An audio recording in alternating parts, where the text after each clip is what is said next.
عبارەت بەوەی کە ئێستا تایە ئەژین مەسئلەی انتخابات و بەڵگە شەرعیەکان و واجبی تاکی مسلمانان لەسەر ئەو بابەتە چییە؟ کاتی مسلمانان ئەمیر و خەلیفە و دەوڵەتیان نەبوو چی بکەن؟ زانایان چی ڕێگەیەکیان پیشان بێمەداوە؟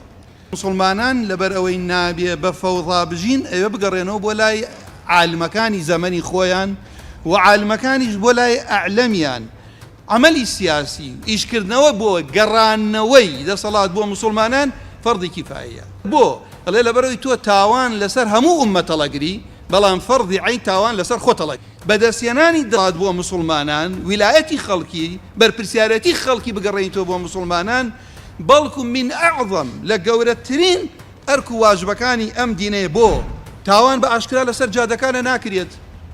بۆ لەبەرەوەی دەسەڵات لای مسلمانان نییە. ئەوەنەی پێت کەمەکرێتەوە واجبە تۆ کەمیکەیتەوە.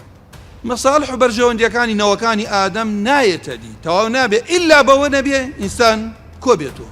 و ئەگەر ویستیش عەمەلی جەماعی بکەی بەبێ برا گەورە نابێت. لەبەرەوە خوای پەروەردگار فەرزی کردووە مسلمانان ئەمر بە چاکە بکەن و نەی لە خراپە. ئەوە هەیە کە ئینسان ئیمارەی هەبێت. ڕۆژگارێ هەبوو لەو ئەچێ هەندێ برا خوشکی ئەمە ناڕەحەتە کران کاکە حزب وها و عملی جەماعی وها و بیدعەیە و ئەمانە. ئێمە کە عملی جەماعیەکەی نەڵێن بەدیلی ئیسلامانیە، ئیسلام حەلا بۆ دنیا و بۆ قیامەتی بەشەریەت.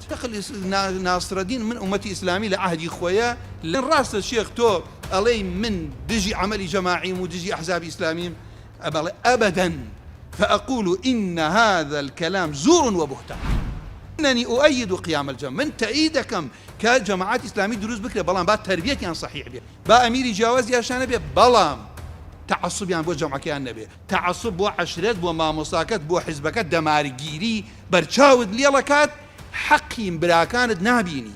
پیغمبر صلى الله عليه وسلم حقي للشيطان ورقرتوها.